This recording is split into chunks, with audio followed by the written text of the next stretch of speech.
अब एक्सरसाइज 2.3 के प्रश्न संख्या 2 में देख सकते हैं, यहाँ पर लिखा हुआ है कि पहले बहुपद से दूसरे बहुपद को भाग करके जांच कीजिए कि क्या प्रथम बहुपद द्वितीय बहुपद का एक गुणनखंड है। तो पहला बहुपद यहाँ पर देख सकते हैं टी स्क्वायर माइनस 3 है, और दूसरा बहुपद ये पूरा दिया हुआ है 2⁴ plus 3t³ minus 2t square minus 9t और माइनस 12 दिया हुआ है। तो इस प्रकार से जो बहुपद दिया हुआ है इसमें हम लोगों को जांच करना है कि ये जो बहुपद है इस बड़े वाले बहुपद का गुणनखंड है या नहीं।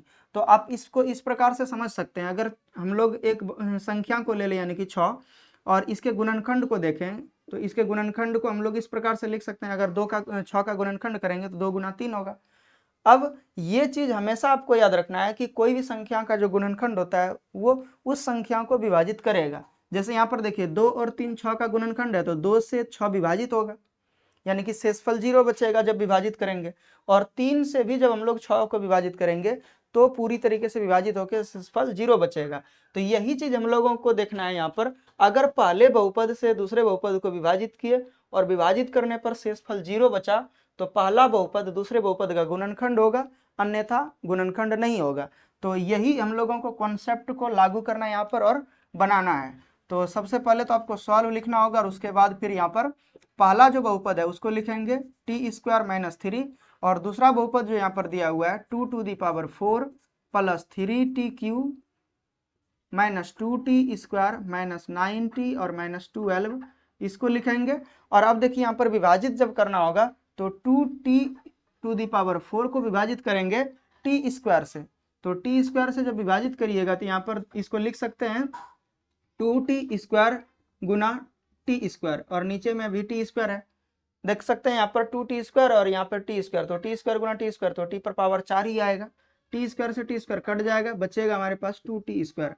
मतलब ये हमें ज्ञात हो गया कि 2t स्क्वायर से भाग लगेगा, तो 2t स्क्वायर यहाँ पर लिखेंगे और 2t स्क्वायर को इसको गुना करना इन दोनों के साथ और यहाँ लिखना है। तो 2t स्क्वायर गुना टी स्क्वायर जब करेंगे तो 2⁴ होगा और 2t स्क्वायर माइनस 3 करेंगे गुना, एक साथ में अगर गुना कर देंगे तो 2 तिया 6 हो जाएगा माइनस में और टी स्क्वायर का टी स्क्वायर ही रह जाएगा। अब यहाँ पर देख सकते हैं ये जो प्लस है तो यहाँ पे माइनस लिखेंगे और यहाँ माइनस है तो प्लस लिखेंगे, ये कट जाएगा। अब यहाँ पर देख सकते हैं कि प्लस में 3t³ है तो 3t³ लिखेंगे, चूंकि इसके जैसा और कोई पद यहाँ पे मौजूद नहीं है, यहाँ पे q के टर्म में है तो q के टर्म में मतलब 3 पावर के टर्म में कोई भी t नहीं मौजूद है तो इसको ऐसे ही लिख देना है। और देखिए 6t स्क्वायर प्लस में और 2t स्क्वायर माइनस में, तो 6t स्क्वायर में से 2t स्क्वायर जब माइनस करेंगे तो प्लस में 4t स्क्वायर बचेगा। फिर आगे देखिए यहाँ पर 9t है और माइनस 12 है। अब हम लोग आगे जब विभाजित करेंगे 3t³ को टी स्क्वायर से, यहाँ पर जो वैल्यू दिया हुआ है उसी से विभाजित करना है, तो इसको हम लोग लिख सकते हैं 3t गुना टी स्क्वायर और बटे टी स्क्वायर, तो टी स्क्वायर से टी स्क्वायर कट जाएगा, बचेगा हमारे पास 3t। तो इस बार हम लोगों को ये पता चला कि t जो यहाँ पर 3t प्राप्त हुआ वो 3t से ही विभाजित होगा। तो 3t हम लोग लिखेंगे यहाँ पर, तो 3t गुना टी स्क्वायर करेंगे तो 3t³ हो जाएगा और 3t गुना माइनस 3 करेंगे तो यहाँ पर माइनस 9 हो जाएगा और t साथ में। तो यहाँ पर देख सकते हैं प्लस में है तो माइनस लिखेंगे और माइनस है तो प्लस लिखेंगे। अब ये पूरा कट जाएगा और यहाँ पर भी देख सकते हैं माइनस 9t और यहाँ पर प्लस में 9t, तो ये भी कट जाएगा, बचेगा हमारे पास 4t स्क्वायर और माइनस में 12। अब देखिए 4t स्क्वायर को विभाजित करेंगे टी स्क्वायर से, तो 4t स्क्वायर को टी स्क्वायर से जब विभाजित करते हैं तो ये टी स्क्वायर कट जाएगा, बचेगा हमारे पास 4। तो 4 से विभाजित करना होगा अगले बार, तो 4 लिखेंगे, 4 गुना टी स्क्वायर करेंगे तो 4t स्क्वायर हो जाएगा और 4 गुना माइनस 3 करेंगे तो माइनस 4 तिया 12 हो जाएगा। अब यहाँ पर देख सकते हैं प्लस है तो माइनस होगा और माइनस है तो प्लस हो जाएगा, ये कट जाएगा। और ये देखिए ये भी है माइनस में 12 और प्लस में 12, ये भी कट जाएगा, बचेगा हमारे पास शेषफल के रूप में 0। तो अभी आपको हम बता चुके थे कि किसी भी संख्या से अगर कोई दूसरी संख्या अगर विभाजित हो जाए और शेषफल के रूप में 0 बचे तो वो जो संख्या होगा वो बड़ी संख्या का गुणनखंड होगा। जैसे हम आपको बताए थे कि 6 का गुणनखंड 2 और 3 दोनों है, तो इसका अर्थ ये हुआ कि 2 से जब हम लोग 6 को विभाजित करेंगे तो 0 बचेगा शेष के रूप में, और 3 से भी जब 6 को विभाजित करेंगे तो 0 शेष के रूप में बचेगा। मतलब 6 को कोई भी संख्या से अगर विभाजित करें और शेष के रूप में 0 बचेगा तो वो संख्या 6 का गुणनखंड होगा। तो वैसे ही यहाँ पर जब शेषफल के रूप में 0 बचा तो ये टी स्क्वायर माइनस 3 इस वाले बहुपद का गुणनखंड होगा। तो यहाँ पर लिख देना है अतः पहला बहुपद दूसरे बहुपद का एक गुणनखंड है। ये आंसर हो गया। अब 2 नंबर के ही दूसरे प्रश्न में देखिए यहाँ पर लिखा हुआ है x² प्लस 3x प्लस 1 और दूसरा जो बहुपद दिया हुआ है 3x⁴ plus 5x³ minus 7x² plus 2x और प्लस 2। तो ये जो दूसरा बहुपद है उसको विभाजित करना है पहले बहुपद से और फिर हम लोगों को जांच करना है या देखना है कि बहुपद पहला बहुपद दूसरे बहुपद का गुणनखंड है या नहीं है। तो सेम उसी प्रकार से बनाएंगे जिस प्रकार से पहला सवाल हम लोग बनाए हैं। तो सबसे पहले तो विभाजित करके देखेंगे x² प्लस 3x और प्लस 1 जो है वो इसको पूरी तरह से विभाजित करता है या नहीं। तो यहाँ पर देख सकते हैं 3x⁴ है प्लस 5x³ माइनस 7x² है प्लस 2x है और प्लस 2 है। अब विभाजित करेंगे तो यहाँ पर देख सकते हैं 3x⁴ है और 3x⁴ बटे यहाँ पर लिखेंगे x²। तो ये कुछ इस प्रकार से लिखेंगे 3x² और गुना x² और बटे x²। तो x² से x² कट जाएगा, बचेगा हमारे पास 3x²। तो यहाँ पर लिखना है 3x² यानी कि 3x² से विभाजित होगा तो इसको गुना करके और नीचे लिखना है। तो 3x² गुना 3x² गुना x² करेंगे तो 3x⁴ हो जाएगा। 3x² गुना 3x करेंगे तो 3 3 9 हो जाएगा और x⁴ 2 वहाँ पर है, एक यहाँ पर है तो 3 हो जाएगा। और फिर 3x² गुना 1 करेंगे तो 3x² ही ये होगा। और यहाँ पर देख सकते हैं ये माइनस, ये भी माइनस, ये भी माइनस हो जाएगा, कट जाएगा। और यहाँ पर देख सकते हैं माइनस 5x³ में 9x² माइनस 5x³ में से माइनस करना है 5x³ में से माइनस करना है 9x³ मतलब 5 में से 9 घटाना है तो माइनस में 4x³ बचेगा। और यहाँ पर देख सकते हैं 7x² और माइनस में है ये भी और ये भी माइनस में है तो माइनस में 10x³ हो जाए 10x² हो जाएगा प्लस में 2x और प्लस में 2 होगा। अब इसको फिर हम लोग विभाजित करेंगे x² से तो माइनस 4x³ बटे x² लिखेंगे। अब इसको थोड़ा सा हम लोग खंड कर लेते हैं तो माइनस 4x गुना x² इसको लिख सकते हैं और नीचे x²। तो ये जब कट जाएगा तो माइनस 4x हमारे पास बचेगा। पता चल गया हमारे पास कि कितना से भाग लगेगा। अब तो माइनस 4x यहाँ लिख दिया और माइनस 4x गुना इन तीनों को करना है और यहाँ लिखना है। तो माइनस 4x गुना जब माइनस 4x गुना x² करेंगे तो माइनस 4x⁴ हो जाएगा। माइनस 4x गुना माइनस 4x गुना 3x करेंगे तो माइनस प्लस माइनस हो जाएगा और 4 3 12 और x² हो जाएगा। और फिर देखिए 4x माइनस में है और यहाँ पे 1 है तो माइनस में 4x ही हो जाएगा गुना करने पर।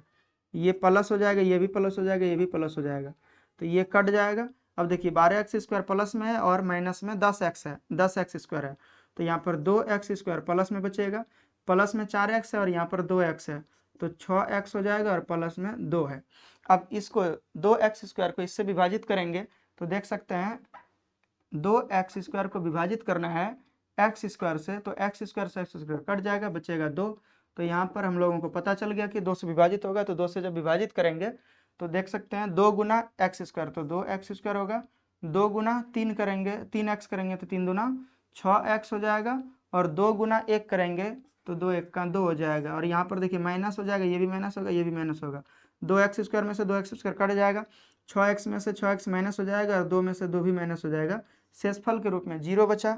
तो यहाँ लिख देना है अतः पहला बहुपद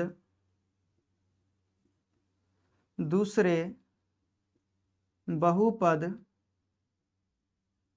का एक गुणनखंड है। और इसको रफ की तरह बना देना है। अब 2 नंबर के तीसरे प्रश्न को देखिए, इसमें लिखा हुआ है x³ माइनस 3x और प्लस 1 ये पहला बहुपद है और ये दूसरा बहुपद है। इसको इस वाले बहुपद को इस पहले वाले बहुपद से विभाजित करना है। तो विभाजित करने के लिए सबसे पहले तो सॉल्व लिखना होगा और उसके बाद x³ माइनस 3x और प्लस 1 है तो इसको लिख लेना और उसको इस बड़े वाले बहुपद को भी हम लोग लिखेंगे। तो x⁵ है माइनस 4x³ है प्लस x² है प्लस 3x है और प्लस 1 है।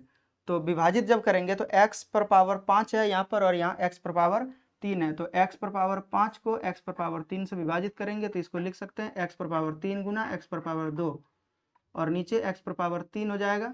ये 3 x पर पावर है तो ये दोनों कट जाएगा तो बचेगा एक्स स्क्वायर।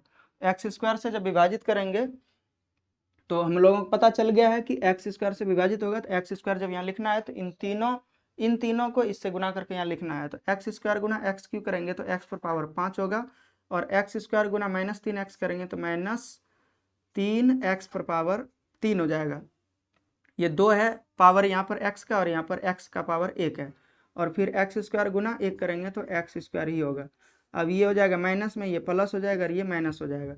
यहाँ पर देखिए x पर पावर 5 में से x पर पावर 5 माइनस हो गया तो खत्म हो गया, और ये एक्स स्क्वायर में से भी एक्स स्क्वायर खत्म हो जाएगा। अब बचेगा यहाँ पर देखिए 3x स्क्वायर प्लस में और 4x स्क्वायर माइनस में है, तो 3 में से 4 घटेगा तो माइनस में एक्स स्क्वायर एक्स क्यू बचेगा। यहाँ पर एक्स क्यू दिया हुआ है, और इसके बाद यहाँ पर देखिए प्लस में 3x बचा है और प्लस में 1 बचा है। अब एक्स क्यू को एक्स क्यू से विभाजित करेंगे, यहाँ पर माइनस एक्स क्यू है और नीचे में एक्स क्यू है, तो ये कट जाएगा तो बचेगा हमारे पास माइनस, और साथ में कुछ नहीं बचा है तो कम से कम 1 हमारे पास बचा रहता है हमेशा, तो इसको लिखेंगे। तो -1 से हमारे पास पता चल गया कि -1 से विभाजित होगा, तो -1 गुना इन तीनों के साथ करके और यहाँ लिखना है, तो -1 गुना एक्स क्यू करेंगे तो -x क्यू हो जाएगा, -1 गुना -3x करेंगे तो माइनस माइनस प्लस 3x हो जाएगा, और -1 गुना यहाँ पर जो +1 है तो प्लस माइनस -1 हो जाएगा। अब देखिए यहाँ पर ये प्लस में हो जाएगा, माइनस में है तो ये माइनस में है तो प्लस, प्लस में है तो माइनस हो जाएगा, और ये माइनस है तो प्लस हो जाएगा। एक्स क्यू माइनस में एक्स क्यू प्लस में कट जाएगा, ये भी देखिए प्लस में ये माइनस में कट जाएगा, और ये देखिए प्लस में और ये भी एक प्लस में है, नीचे वाले का वैल्यू होता है, तो यहाँ पर 1 1 2 हो जाएगा। तो आप देख सकते हैं कि यहाँ पे शेष के रूप में 2 बच गया, 0 नहीं आया, यानी कि पूर्णतः विभाजित नहीं हो रहा है। तो ये यानी कि एक तरह से बहुपद जो होगा, पहला बहुपद दूसरे बहुपद का एक गुणनखंड नहीं होगा, तो लिख देना है अतः पहला बहुपद दूसरे बहुपद का गुणनखंड नहीं है। इस प्रकार से हमारे पास जो 3 सवाल दिया होता है वो उसका हल ज्ञात हो चुका है, और ये जो है ये रफ का कार्य को आपको अच्छे से उधर सेपरेट कर लेना है।